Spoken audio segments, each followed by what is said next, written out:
Hey everybody, this goes out to mostly you younger people out there that are trying to figure out what you want to do and be and make your mark in the world and kick your dent, so to speak. Most successful people will tell you, and the one common thing that successful people tend to tell you is to never give up, and that's some very, very good advice.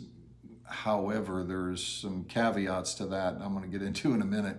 From when I was a very young boy and all the way through while I was growing up, my father used to recite a poem to me, and it began with "Often the struggler has given up."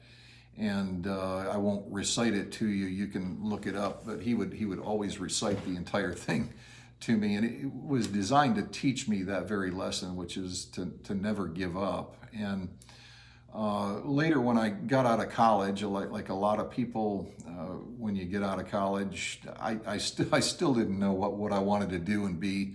But I did notice after bobbling around for I think it was a couple of years, I did notice that a lot of people were making a lot of money being stockbrokers. And I mean, there were guys younger than me in their early 20s driving Ferraris and Lamborghinis and pulling down some pretty big bucks. So I thought, well, I could do that, and I'll become a stockbroker. And so I got some interviews at a few brokerage firms and landed a job at one.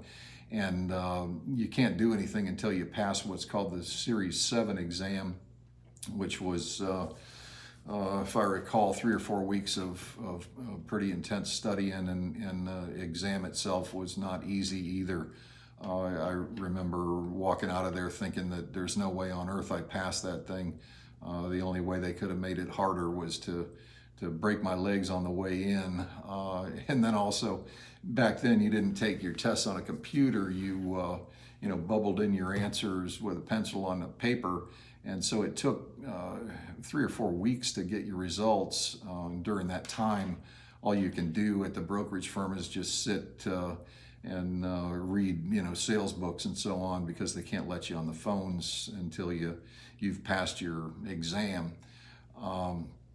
So anyway, and incidentally, a stockbroker is really nothing more than a trumped-up telemarketer with a fancy title. You're just smiling and dialing. And to make a long story short, I did get the results and passed my exam, got on the phone, and my first month I grossed, it was just a shade over $20,000, and back then the payout on that amount was about 50%. So $10,000 my first month. I thought, wow, that's pretty good. Won't be long. I'll be putting a downstroke on my Ferrari, and things are going to be wonderful and well. And 1 month later, almost to the day, the stock market crashed, October 19th, 1987. And sometimes a picture's worth 1,000 words. But I do want to tell you this story because I think some of you might get some value out of it. But I'm going to take you to the big board and show you what I'm talking about. Okay, so welcome to one of my past lives. Back when I was from 27 years old until I was 30. I became a broker in 1987, and timing being everything, I became a broker right about here. And that's the month that I made my 10 grand and thought this is going to work out beautifully. Almost to the day, 1 month later, like I said, the market on October 19th, 1987, dropped 508 points. 508 points even today that's quite a lot of points. I'm talking about the Dow Jones Industrial Average. But back then, 508 points was down 20% in a day. And I will never forget that day. There were so many moments of silence at the brokerage firm while we all sat there with our jaws hanging open, looking at the computer, watching the market drop all day long. And then at the end of the day, closed down 508 points. And that was news all over the world. And in retrospect, some of the smartest people just stood up and walked out. I'll never forget a guy, he was about the age I am now, stood up and walked past me. I was still sitting in my chair, and he looked down and said, "It's over, man." And he walked out, quit, became a waiter, the last I had heard about him. But at least he was making some money. Not me, though. In keeping with what my father had instilled in me, never quit, never give up. And especially, I had a rationale for it. The market just had a 20% haircut. It's 20% cheaper. It's on sale. Now's the time to get in. And in the years that followed, the market did. It went up. But here was the problem. Back then, prior to that, you could, smile and dial for 8 hours a day and make a really good living. Now, after the crash, when you're calling people, 97 out of 100 of them were literally just laughing and saying, "I'm sorry, I'm not interested," in hanging up on you. So what we would do, and basically stockbrokers can call across the country into different time zones. We were in the Eastern time zone.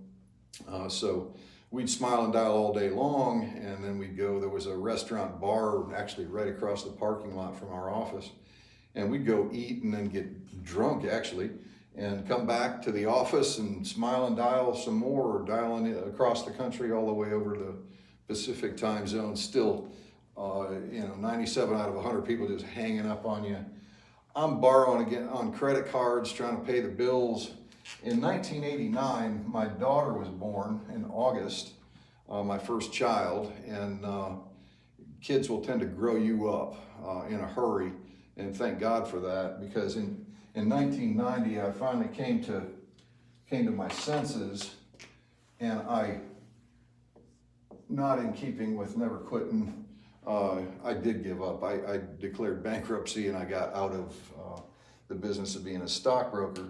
And the lesson being here, and it's the reason for the story, is that yes, never give up, but adapt to the feedback that you're getting.